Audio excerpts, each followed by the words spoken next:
calculation, and it turns out I've spent more time in Brussels than any other city other than Washington, D.C., and that's no coincidence.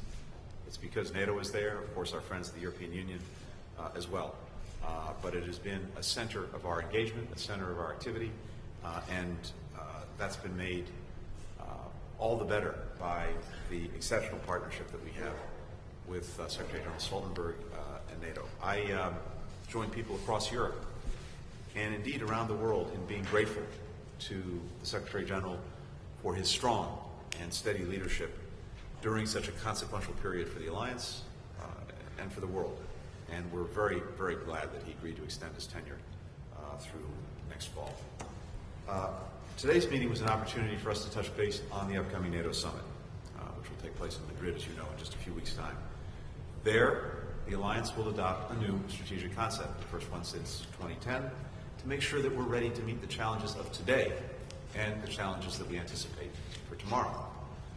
That includes everything from malicious activity occurring in cyberspace, People's Republic of China's rapid militarization, its no-limits friendship with Russia, and efforts to weaken the rules-based international order that is the foundation for peace and security around the world. And of course, security implications of climate change, which are profound.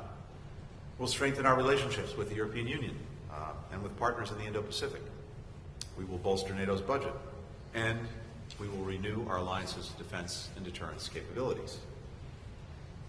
Of course, the strategic concept will reflect what we are now dealing with, and that is a new security landscape in Europe and President Putin's decision to launch a senseless war of aggression on Ukraine, now in its 4th month. People of Ukraine continue to fight with extraordinary courage and skill, and with military, humanitarian, and financial support from the United States and countries around the world, including virtually all of the members of NATO. Just this morning, President Biden announced a significant new security assistance package to arm Ukraine with additional capabilities and advanced weaponry, precisely what they need to defend themselves against the ongoing Russian aggression. That includes more advanced rocket systems so that they can strike key targets on the battlefield in Ukraine from longer distances. This is a continuation of a strategy that began even before Russia's invasion. We moved quickly to send Ukraine significant amounts of weapons and ammunition so that they can repel Russia's aggression, and in turn can be in the strongest possible position at any negotiating table that may emerge. This isn't only the commitment of the United States. As I said, all NATO allies remain engaged, aligned, committed to ensuring that Ukraine can protect its sovereignty, its democracy, its independence. Our countries, along with other partners, imposed severe consequences on the Russian government and its enablers with unprecedented sanctions, export controls, and diplomatic pressure. Together, we've responded to the humanitarian crisis provoked by Russia's war of aggression. More than 6 million Ukrainians forced to leave their homeland, many others displaced within Ukraine. Countries across Europe and beyond, including the United States, have welcomed Ukrainians fleeing the violence. And countries worldwide are helping provide essential services to communities close to Ukraine that have taken on the most refugees. President Putin hoped that his war on Ukraine would divide NATO. Instead, he's united NATO in support of Ukraine and in defense of its own members. He's brought countries around the world together to support the fundamental principles of sovereignty and independence. They see what's happening in Ukraine as a direct a direct assault on the foundation of their own peace and security. That is why we will continue to stand with a democratic, independent, sovereign Ukraine until this terrible war is over, and for that matter, long after. NATO will be prepared to face challenges like these with secure cyber defenses, cutting-edge technology, enhanced partnerships, as I said, with countries around the world. We'll make sure that we defend every inch of NATO territory. The Allies have reinforced our collective defense posture. Since the war began, we've deployed more than 20,000 additional troops to NATO's eastern flank. Many allies are also increasing their military presence in Eastern and Southeastern Europe. Last month, Finland and Sweden, 2 long-standing partners of NATO, made the decision to seek NATO membership. As President Biden said, this decision was a victory for democracy. Finland and Sweden are seeking to join NATO not because their leaders forced it, but because their citizens demanded it. Anyone who wonders the difference between a democracy and an authoritarian state like Russia need only look at Russia, Finland, and Sweden. One would lie to its people to wage a war. Two would listen to their people to prevent war. The United States strongly supports Finland and Sweden's applications. Both countries are more than qualified to become full members of the alliance as soon as possible. By joining NATO, they will strengthen NATO. We look forward to quickly bringing them into the strongest defensive alliance in history. While Finland and Sweden's applications for NATO membership are being considered, the United States will continue our close partnership with both countries. We'll remain vigilant against any threats to our shared security. We will deter and, as necessary, confront aggression or the threat of aggression. Jens, thank you again for making this visit to Washington at an important moment as we prepare for the summit. Very much looking forward to seeing you next time in a few weeks in Madrid, and to the even stronger and more resilient NATO that our summit will help to shape. Thank you and welcome. Thank you so much, Secretary Blinken, dear Tony. It's great to see you again, and thank you for your strong personal engagement for our transatlantic bond in this pivotal time for our security. And this is very much reflected in your frequent visits to Brussels. You are welcome back there again, but now I really appreciate this opportunity to meet with you here in Washington. The United States is playing an indispensable role in our response to Russia's invasion of Ukraine.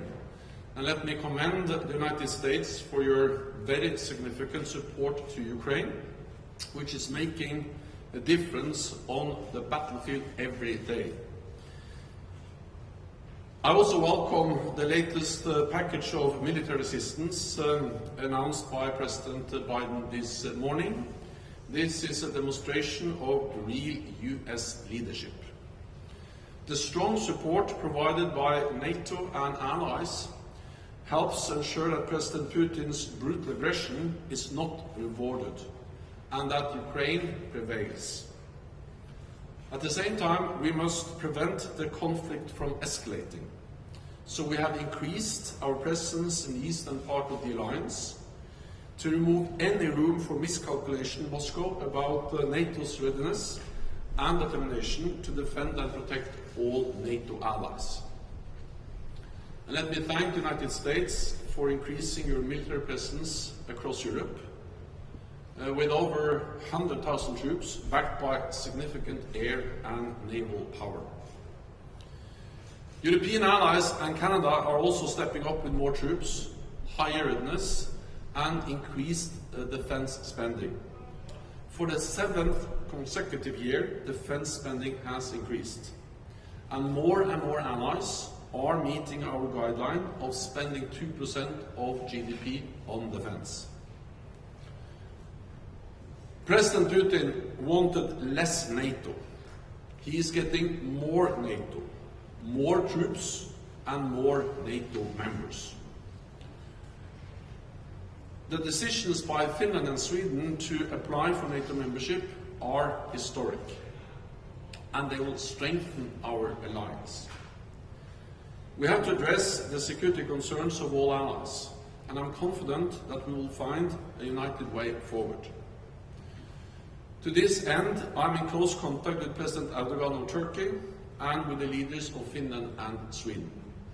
And I will convene senior officials from all three countries in Brussels in the coming days. Today, we also discussed the important decisions we will take at the NATO summit in Madrid later this month.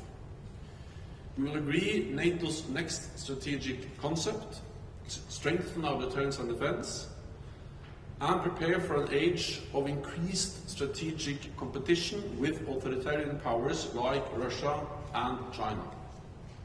This includes working even more closely with our partners in the Asia-Pacific and other like-minded partners around the world.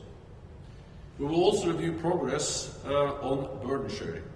We must continue to invest in our defense and to invest in NATO. because only North America and Europe working together in a strong NATO can keep our 1 billion people safe in a more dangerous world. So Secretary Blinken, dear Tony, once again, thank you so much. Thank you, guys. We'll now turn to questions, taking 2 from each delegation. We'll start with Vivian Salama of the Wall Street Journal. Thanks, Ned. Thank you very much. Secretary Blinken, 2 quick questions, please. With regard to the long-range weapons, what can be done or is being done to minimize escalation with Russia? And do you believe that there's an understanding in Moscow about the nuance that the U.S. is trying to achieve with regard to the weapons that it does choose to send to Ukraine? And unrelated, on President Erdogan's latest threats of force to Syria, are you concerned that Turkey is increasingly becoming a disruptive ally, and how can it be addressed? Shall I ask my question to the Secretary General? Welcome back, sir. 2 questions for you as well. Cracks are appearing in the Western Front against Moscow, despite both of you stating that the alliance is very strong, and we're seeing that there is some disagreement over shipping more powerful weapons to Ukraine. How does NATO as an organization work to prevent the cooperation from going south at Ukraine's expense? And more specifically, how does Ukraine win, which seems to be a key point in this disagreement? Thank you. Thanks. I'm happy to start. Vivian, thanks for the questions. First, in response to the question about escalation, let's start with this. It's Russia that is attacking Ukraine, not the other way around. And simply put, the best way to avoid escalation is for Russia to stop the aggression and the war that it started. It's fully within its power to do so. Specifically with regard to weapon systems being provided, the Ukrainians have given us assurances that they will not use these systems against targets on Russian territory. There is a strong trust bond between Ukraine and the United States, as well as with our allies and partners. I'd also say that throughout this aggression, indeed even before, President Biden was very clear with President Putin about what the United States would do if Russia proceeded with its aggression, including continuing to provide security assistance that Ukraine needs to defend itself against the Russian aggression. There was no hiding the ball. We've been extremely clear about this from day one, with President Biden communicating that directly to President Putin. So we have done exactly what we said we would do. And it is Russia, again, that chose to launch this aggression, despite all of our efforts to prevent that, with intense diplomacy over many months. Again, they started the conflict. They can end it at any time. And we will avoid any concerns about miscalculations or escalation. With regard to the other theater that you referenced, any escalation there in northern Syria is something that we would oppose, and we support the maintenance of the current ceasefire lines. The concern that we have is that any new offensive would undermine regional stability, such as it is, provide malign actors with opportunities to exploit instability for their own purpose. We continue effectively to take the fight through partners to Daesh, to ISIS within Syria, and we don't want to see anything that jeopardizes the efforts that are made to continue to keep ISIS in the box that we put it in.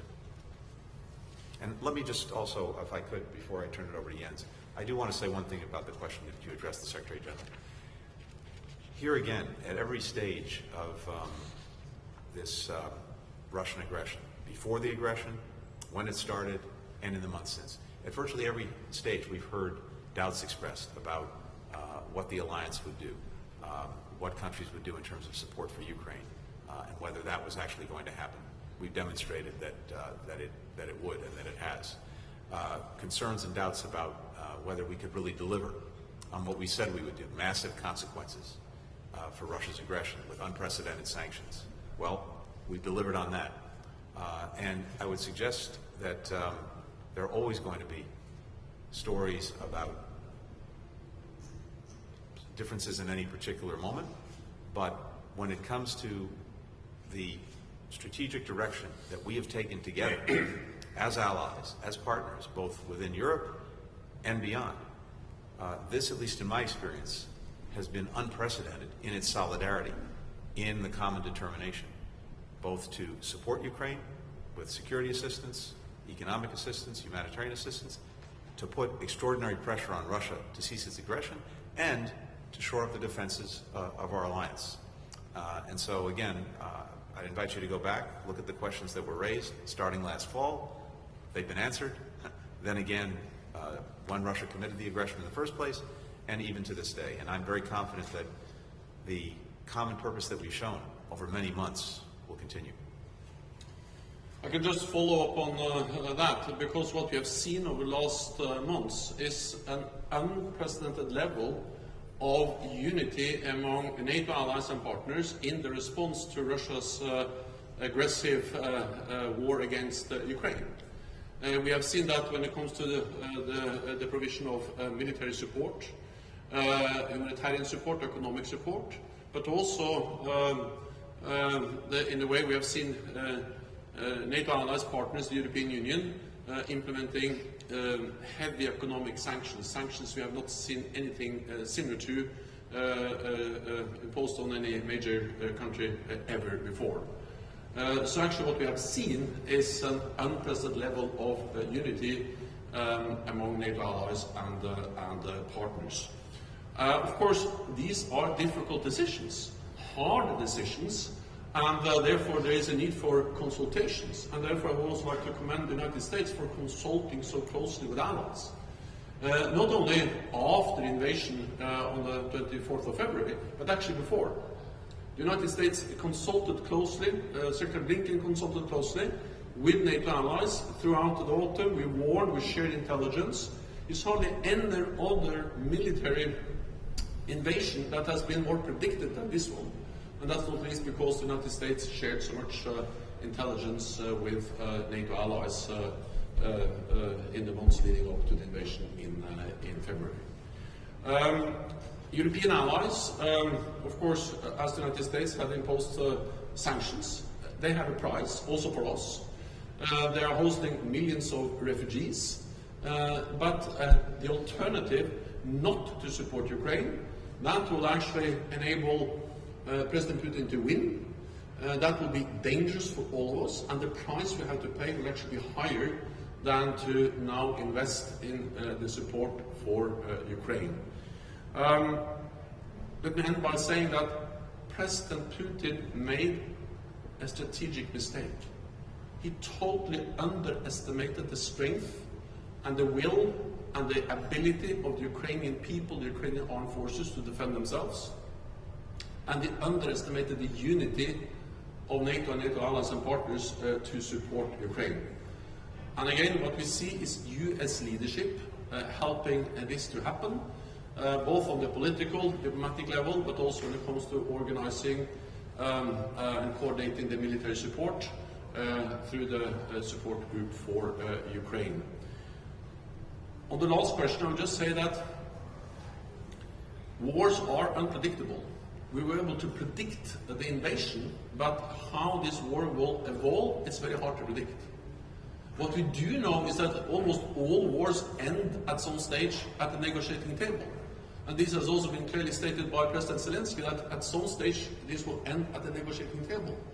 But what happens there at the negotiating table is, of course, totally dependent on the strength, the situation on the battlefield. And that's what we do. We support them in upholding the right for self-defense. And then I have trust and I have confidence in the political leadership in Ukraine that they can make the hard judgments and decisions on negotiations and what to agree to when negotiations at some point will start. Tova Bjorgas in RK Norway. Thank you. I have one question for each.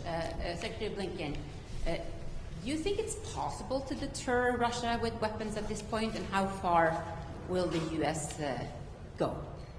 And for Secretary Stoltenberg, we hear about nuclear exercises on the Russian side. What scenarios are you planning for in terms of the nuclear threat from Russia at this point in this war? Thank you. I would say that it's not so much a question of deterring Russia at this point because they have committed the aggression and they're pursuing it. What we're working to do, and the Secretary General said this very eloquently, is to make sure that the Ukrainians have in hand what they need to defend against this aggression, to repel it, to push it back, and as well, and as a result, to make sure that they have the strongest possible hand at any negotiating table that emerges. And I agree with the Secretary General that eventually that is what is likely to happen. We can't say when, we can't say exactly how. What we can say is what we will do to make sure that Ukraine has the means to defend itself and has the strongest possible hand. At every step along the way, we have evaluated what we believe Ukraine needs to do just that, to defend itself effectively.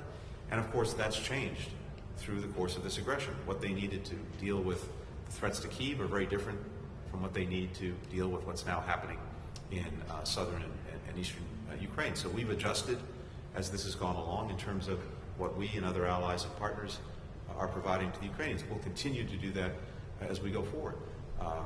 Again, it is fully within Russia's power to stop what they started and to end the aggression. That's what we seek. But as long as this goes on, we will support the Ukrainians and make sure that they have what they need to defend themselves effectively. NATO and NATO allies are, of course, monitoring very closely what Russia does, including their nuclear exercises. And we have also followed very closely the nuclear rhetoric that President Putin and other Russian leaders have expressed over the last months. This nuclear saber-rattling rhetoric is dangerous, and it is something that is only increasing tensions. At the same time, we have not seen any changes in Russia's nuclear posture, and we also remind Russia on the fact that actually as late as in January they agreed in the UN a statement where they stated clearly that the nuclear war cannot be won and should not be fought. So Russia knows that any use of nuclear weapons would totally change the nature of a conflict, and therefore nuclear weapons should not be used. Kylie Atwood of CNN. Thank you. Good morning. Secretary Blinken, two questions for you. First, on the food crisis that is growing deeper because of the war, is there any way to get the 20 million plus tons of grain that are stuck in Odessa right now out of the country without Russia allowing those Ukrainian ships to move? And what will be the cost for Russia if they don't allow those ships to move? We know that the United States is working on overland solutions here, but what is the cost for Russia if they don't allow the sea routes to open? And then the second question is about the timeline here. We've heard Biden administration officials talking about this conflict turning into a drawn-out conflict. It's likely to go on for months. But with Russia making these gains in the east now, what is the outlook? Do you see this conflict going into next year without a resolution? And then NATO Secretary General, you mentioned that you're going to convene leaders of Finland, Sweden, and Turkey in the coming days. So I'm wondering if you are expecting Sweden and Finland to come to the table with precise actions they are willing to take that could assuage Turkey's concerns. And I'm also wondering if you're confident that Turkey's concerns about their membership will be addressed this month before the G7 summit. Thank you. Kylie, thanks very much. With regard to the food situation, a couple of things. First, we are dealing with what is a global food insecurity challenge and even crisis. Pre-existing conditions, COVID, climate, and now conflict. All of these together have helped create a perfect storm where food, particularly from some of the breadbaskets for the world, Ukraine, Russia itself, are not available because of Russia's aggression. And as a result as well, prices have gone up for the food that is available.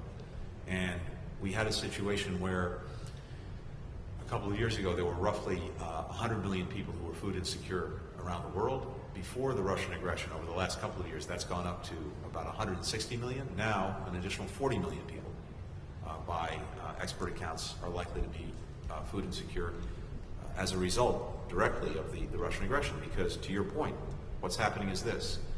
There are roughly 20 to 25 million tons of grain that are sitting in silos near Russian or Ukrainian ports in Odessa that can't even be moved to ships, in part because there are ships at the Odessa port, about 85 of them, full of this grain, and that can't move because of the Russian effective blockade of the ports. So the United Nations has been working, and Secretary General, I applaud his efforts to see if he can find a way forward on this to allow the ships out to end this blockade. That work continues. At the same time, we're looking at every other possible route to get wheat, grains, other things out of Ukraine and onto world markets. All of that work is ongoing. In terms of what Russia risks, well, I would start with what's left of its reputation. It seeks relationships with countries around the world, including many countries that are now the victim of Russian aggression because of growing food insecurity resulting from that aggression. We were in New York about 10 days ago. We had the presidency, as you know, of the Security Council for the month of May. I focused our efforts on the food insecurity challenges that are being faced around the world. And many countries pointed out that a big part of this is the Russian aggression and the fact that food can't get out of Ukraine to where it's needed. So I think there's a growing recognition of countries around the world that the challenges that they're facing now, compounded by conflict, compounded by Russia's aggression, are due to what Russia is doing. I'd point out again that to those who are concerned that the sanctions we've imposed on Russia are somehow impeding the delivery of food, that is simply not true. The sanctions have exemptions for food, and including services necessary to make sure that food moves, like banking services. We've had one of our senior officials go around the world to make that very clear to other countries and to help them with any questions they may have. This is on Russia, and regardless of anything else, you would think the least that the Russians would do would be to make sure that other countries are not suffering from their aggression, despite the suffering they're imposing on the Ukrainians. With regard to timelines, Secretary General said it well. We can't predict how this is going to play out, when this is going to play out. As best we can assess right now, we are still looking at many months of conflict. Again, that could be over tomorrow if Russia chose to end the aggression. We don't see any signs of that right now, but it's a moving picture, as the Secretary General said. That's by definition what wars are, and I'll just repeat what I said. As long as this goes on, we want to make sure that Ukraine has in hand what it needs to defend itself, and we want to make sure that Russia is feeling strong pressure from as many countries as possible to end the aggression. That's the best way, we think, to bring the aggression to a close as soon as possible, to end the war, to get to diplomacy, and to stop the suffering. On Finland and Sweden, I and my staff, we are in close contact, of course, with Turkey, an important NATO ally, and the two countries that have applied for NATO membership, Finland and Sweden. We have met with them, and I'm going to convene a meeting in a few days with senior officials, and then follow up to ensure that we make progress on the applications of Finland and Sweden to join NATO. My intention is to have this in place before the NATO summit. At the same time, I know that to make progress, we need 30 allies to agree. Finland and Sweden have made it clear that they are ready to sit down and to address the concerns expressed by Turkey. And all NATO allies are, of course, ready to sit down and address those concerns, including the threats posed to Turkey by PKK. And this is terrorist threats, which, of course, is something we are taking very seriously. We know that no other NATO ally have suffered more terrorist attacks than Turkey. And that Turkey is an important ally, not least because of its strategic geographic location bordering Iraq and Syria. There have been important in our fight against ISIS, and also a Black Sea country close to Russia. So all of this makes Turkey an important ally. When they raise concerns, of course we sit down and we look into how we can find a united way forward. We'll take a final question from Stefan Asperg of SVT Sweden. Secretary Blinken, two questions. Specifically, what is U.S. willing to do to facilitate the negotiations between Turkey, Sweden, and Finland? Were there two questions? Please go I ahead. kind of want to ask one at a time. One at a time, okay. Thank you. You've heard from the Secretary General. Finland and Sweden are working directly with Turkey. NATO is supporting this effort. The Secretary General will bring the parties together. We very much support those efforts. There is a strong consensus within NATO broadly for the rapid accession of Sweden and Finland to the alliance. I remain very confident that that will happen, that we're going to move forward. As I've said before, this is a process, and in that process, if allies have concerns, they raise them, and then we deal with them. NATO is dealing with them, but in particular, concerns that Turkey has raised directly with Finland and Sweden are being addressed by the Finns and the Swedes with the assistance of NATO. We want to make sure that all allies have their security concerns taken into account, and that, of course, includes Turkey. But I'm confident this process will move forward. Are U.S. willing to export fighter jets to Turkey, for instance, to ease up the situation? These are separate questions. We have a long-standing and ongoing defense relationship with Turkey as a NATO ally, and as we have in the past, as we're doing now, as we will in the future, we'll continue to work through cases as they arise with regard to systems that Turkey seeks to acquire. And Secretary Stoltenberg, how confident are you that Turkey will approve Sweden and Finland? I'm confident that we will find a way forward, and I am confident because all allies agree that NATO enlargement has been a great success, helping to spread democracy, freedom across Europe for decades. Therefore, we need to sit down, as we always do when there are different views in NATO, and find a way to go forward together. So this is not the first time in NATO that some allies express concerns that there are some differences, some disagreements. But we have a long track record in NATO also to be able to overcome those differences and then agree on how to move forward. That concludes the press conference. Thanks, everyone. Thank you.